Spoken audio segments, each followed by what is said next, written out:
చాలా మందికి తెలియని కొన్ని ముఖ్యమైన విషయాలు. మన హిందూ పురాణాల్లో ఎన్నో ముఖ్యమైన నియమాలు ఉన్నాయి. అయితే మనలో చాలా మందికి ఎల్లప్పుడూ సమస్యలు వెంటాడుతూనే ఉంటాయి. మనం చేసే చిన్న చిన్న తప్పులే పెద్ద కష్టాలు తీసుకువస్తాయి. కాబట్టి మన పురాణాల్లో చెప్పబడిన కొన్ని ముఖ్యమైన విషయాల గురించి ప్రతి ఒక్కరూ తెలుసుకుని వాటిని పాటించండి. తెలిసి తెలియక చేసే కొన్ని తప్పుల వల్ల జీవితాంతం కష్టాలను అనుభవించాల్సి వస్తుంది. మన ధర్మశాస్త్రంలో చెప్పబడిన కొన్ని నియమాలను పాటిస్తే ముక్కోటి దేవతల అనుగ్రహంతో జీవితాంతం అష్ట ఐశ్వర్యాలు పొందవచ్చు. ముందుగా ఈ వీడియోకి ఒక లైక్ కొట్టి మన ఛానల్ని సబ్స్క్రైబ్ చేసుకోండి. లైక్ కొట్టడం మాత్రం అస్సలు మర్చిపోకండి. మంగళవారం రోజున పొరపాటున కూడా ఎవ్వరికి అప్పు ఇవ్వకూడదు. అలాగే ఎవ్వరి నుండి అప్పు తీసుకోకూడదు. మంగళవారం అప్పు తీసుకున్నా లేదా ఎవరికైనా అప్పు ఇచ్చినా మిమ్మల్ని దరిద్రం వెంటాడుతుంది. జీవితాంతం డబ్బు కష్టాలతో ఇబ్బంది పడతారు. అలాగే శనివారం రోజున పొరపాటున కూడా నూనె మరియు ఉప్పును కొనకూడదు. శనివారం రోజున నూనె కొంటే ఏలినాటి శని దోషాలు వెంటాడుతాయి. అలాగే శనివారం రోజున ఉప్పు కొంటే ఇంట్లో ఉన్న డబ్బు మొత్తం నశించిపోతుంది. కాబట్టి శనివారం రోజున పొరపాటున కూడా ఉప్పు మరియు నూనె కొనకండి. శుక్రవారం అంటే లక్ష్మీదేవికి ప్రీతికరమైనది. కాబట్టి శుక్రవారం ఉప్పు కొంటే చాలా మంచిది. శుక్రవారం రోజున ఉప్పు కొనడం వల్ల ఉప్పుతో పాటుగా లక్ష్మీదేవి కూడా మీ ఇంట్లోకి అడుగు పెడుతుంది. ఇంట్లో డబ్బు సమస్యలు లేకుండా ఉంటాయి. కుంకుమకు చాలా దైవశక్తి ఉంటుంది. ఆడవారు కుంకుమ బొట్టు పెట్టుకోవాలంటే మధ్య వేలుతోనే పెట్టుకోవాలి. మధ్య వేలుతో కుంకుమ బొట్టు పెట్టుకుంటే స్త్రీలకు దీర్ఘ సుమంగళి ప్రాప్తి సిద్ధిస్తుంది. పచ్చకర్పూరం అంటే వెంకటేశ్వర స్వామికి చాలా ప్రీతికరమైనది. కుంకుమలో కొంచెం పచ్చకర్పూరం కలిపి దాని బొట్టు లాగా పెట్టుకుంటే సాక్షాత్తు ఆ వెంకన్న అనుగ్రహం సంపూర్ణంగా లభిస్తుంది. జీవితంలో ఎలాంటి కష్టాలు లేకుండా ఉంటాయి. బయటకు వెళ్ళేటప్పుడు పిల్లి ఎదురొస్తే అది అశుభంగా భావించాలి. కానీ కుక్క ఎదురొస్తే మాత్రం చాలా మంచి సంకేతంగా భావించాలి. ఒక్కోసారి మన శరీరం పైన బల్లి పడితే దాని మహా దోషంగా పరిగణిస్తారు. కాబట్టి ఎప్పుడైనా మీ శరీరం మీద బల్లి పడితే వెంటనే బంగారం ముట్టుకుని నీటిలో పసుపు వేసుకుని తలస్నానం చేయండి. ఎలాంటి దోషం ఉండదు.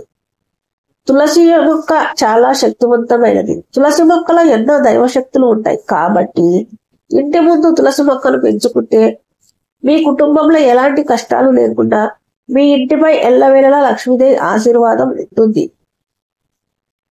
తులసి మొక్క ఉన్న ఇళ్లలో కష్టాలు లేకుండా అష్ట ఐశ్వర్యాలతో నిండిపోతుంది. ఇంటి గుమ్మానికి లక్ష్మీ రూపంలోగా భావిస్తాం. కాబట్టి ఇంటి గుమ్మం ముందు చెప్పులు ఉండకూడదు.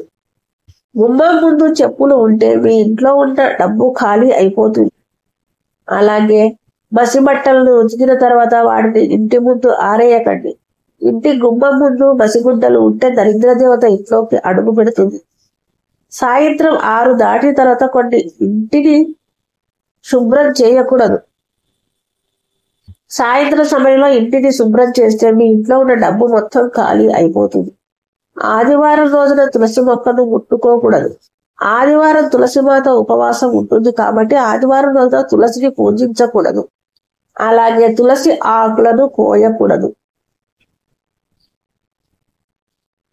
యాలకులకు ధనలక్ష్మిని ఆకర్షిస్తాయి. కాబట్టి డబ్బు సమస్యలతో బాధపడేవారు మీ బీరువాలో కొన్ని యాలకులను పెట్టుకోండి. మీ ఇంట్లో లక్ష్మీదేవి దుష్ట వేసుకుని కూర్చుంటుంది. జీవితంలో డబ్బు కొరత ఏర్పడదు. అలాగే స్త్రీలకు నెలసరి వచ్చిన 5వ రోజున మధ్యాహ్నం 12 గంటలకు తలస్నానం చేసేయాలి. అప్పుడు మాత్రమే నెలసరి మైలు తొలగిపోతుంది. గుడిలో ప్రదక్షిణాలు చేస్తే చాలా మంచిది. అయితే మీ మనసులో ఏదైనా కోరిక ఉంటే అది త్వరగా నెరవేరాలంటే ఆంజనేయ స్వామి ఆలయంలో 27 ప్రదక్షిణాలు చేయండి. మీ మనసులోని కోరికలు ఖచ్చితంగా నెరవేరుతాయి. ఇంట్లో దీపారాధన చేసేటప్పుడు ఆవులింతలు రాకూడదు. ఇంట్లో పూజ చేసేటప్పుడు ఆవులింతలు వచ్చినా లేదా తుమ్మినా మీ శరీరం పైన పసుపు నీళ్లు చల్లుకుని దేవుడిని పూజించండి. భోజనం చేసేటప్పుడు అస్సలు మాట్లాడకూడదు. భోజనం తినేటప్పుడు మాట్లాడితే జీవితాంతం అనారోగ్య సమస్యలు ఏర్పడతాయి. బంగారాన్ని లక్ష్మీ రూపంగా భావిస్తారు. అయితే ఎడమ చేతికి మాత్రం ఉంగరాన్ని ధరించకూడదు. ఎడమ చేతికి బంగారం వేసుకుంటే ఆ బంగారం మీ దగ్గర ఎంతో ఉండదు, ఏదో ఒక విధంగా బయటకు వెళ్ళిపోతుంది. అలాగే ఇంట్లో దీపారాధన చేసేటప్పుడు ఉత్తరముఖంగా దీపాన్ని వెలిగిస్తే మీ భర్త ఆదాయం బాగా పెరుగుతుంది, మీ ఆస్తిపాస్తులన్నీ రెట్టింపు అవుతాయి.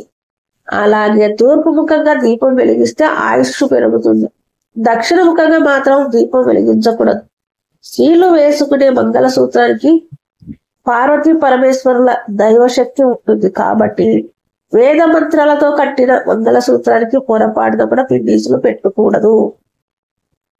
మంగళసూత్రానికి పిండీసులు ఉంటే భర్త ఆయుష్ తగ్గిపోతుంది. వంటగదిలో చీపుర్లు పెట్టకూడదు. వంటగదిలో చీపురు ఉంటే ఎల్లప్పుడూ ధన సమస్యలు ఏర్పడుతూ ఉంటాయి. రాత్రి నిద్రపోయే ముందు తడికాళ్ళతో నిద్రపోకూడదు. తడికాళ్ళతో నిద్రపోతే మీ ఇంట్లో దరిద్ర దేవత తాండవిస్తుంది. మీ ఇంట్లో పదే పదే నల్ల చీమలు కనిపిస్తే మీ ఇంటికి మంచి రోజులు రాబోతున్నాయని శుభ సంకేతం. ఆర్థిక సమస్యలు అలాగే అప్పుల సమస్యలు ఉన్నవారు కుడికాలికి నల్లదారని కట్టుకోండి. కుడికాలికి నల్లదారం కట్టుకుంటే డబ్బు కష్టాలు లేకుండా ఉంటాయి.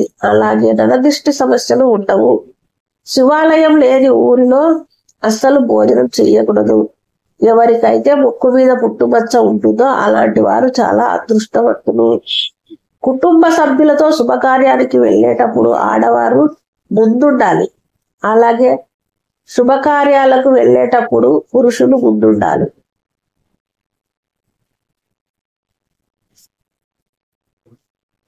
ఏ స్త్రీ అయితే ఇంట్లో ఏడుస్తూ ఉంటుందో అలాంటి ఇళ్లలో కష్టాలు ఏర్పడతాయి. ఇంట్లో దరిద్ర దేవత తిష్ట వేసుకుని కూర్చుంటుంది. కాబట్టి పెళ్ళైన ఆడవారు పొరపాటున కూడా ఆడవారు నట్టింట్లో కన్నీరు పెట్టకూడదు. ఈ వీడియో కనుక మీకు నచ్చినట్లయితే లైక్ చేయండి, షేర్ చేసి సబ్స్క్రైబ్ చేయడం మాత్రం మర్చిపోకండి. Thank you.